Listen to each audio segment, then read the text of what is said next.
এটা কি বলছো তুমি মেজো খোকা? হ্যাঁ মা, আমাদের কাউকে কিছু না জানিয়ে তেজ সোজা ব্যাঙ্গালোর চলে গেল। আর শুধু গেলই না, ওখানে গিয়ে আমাদের মেটেরিয়াল ডিলার ওই কেশবলালকে হুমকি দিয়েছে, বলেছে আমরা নাকি আর কোনোদিন কোনো রকম মেটেরিয়াল তার কাছ থেকে নেবো না। ভাবো ভাবো, দুঃসাহসটা ভাবো না। কিন্তু এটা কি করে সম্ভব? আর তেজ এটা করবেই বা কেন? প্রতিশোধ নিতে মা, প্রতিশোধ নিতে। কারণ তুমি তো ওকে ব্যবসা থেকে ত্যায্য করেই দিয়েছো। এখন তেজ উঠে পড়ে লেগেছে আমাদের ক্ষতি করার জন্য, তাই জন্য এইসব গন্ডগোল পাকাচ্ছে। মা, আমি কিন্তু নিজে গিয়ে মেটেরিয়াল চেক করেছি, মেটেরিয়ালে কোনো ভেজাল নেই। আমার মনে হয় কর্মচারীদের মধ্যেই গলদ আছে, ওরা ভালো মালটা সরিয়ে ওই ভেজাল মেশাচ্ছে। তার মধ্যে তেজটা ওখানে গিয়ে এইসব সর্বনাশ ডেকে আনলো। তুই কি বলছিস? হ্যাঁ, তেজ গিয়ে সর্বনাশ ডেকে আনবে?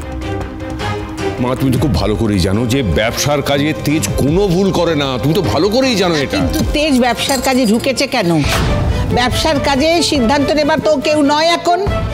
যে ছেলে পরিবারকে ফেলে বাইরের মেয়ের কাছে যেতে পারে তাকে তো আমি আমার নাতি বলে মানিই না। আর তার সিদ্ধান্তের কোনো মূল্য আমার কাছে নেই। ওই কেশবই আমাদের জন্য সব কাজ যেমন করছিল তেমনই করবে।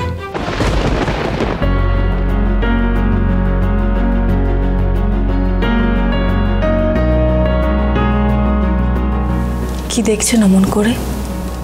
আপনার এই সাজে একটা জিনিস মিসিং আছে। এক মিনিট। জোনাকিদের পাড়া খুঁজেছে আশকারা বাউন্ডুলে কোনো আবদারে, অবুঝে ছেঁড়া বৃষ্টি ফোঁটা হয়ে ভেজাবে এক নাগারে। জানি দেখা হবে, এভাবে মিশে যাবে যত মুখ চোরা চেনা গল্পের মোহনায়। মুহূর্ত হারাবে অচেনা বাস্তবে, কিন্তু স্বপ্নেরা লিখে রাখবে চোখের পাতায়। শুভ বিবাহ চেনা সুরে সারাই ডেকে যায়, শুভ বিবাহ।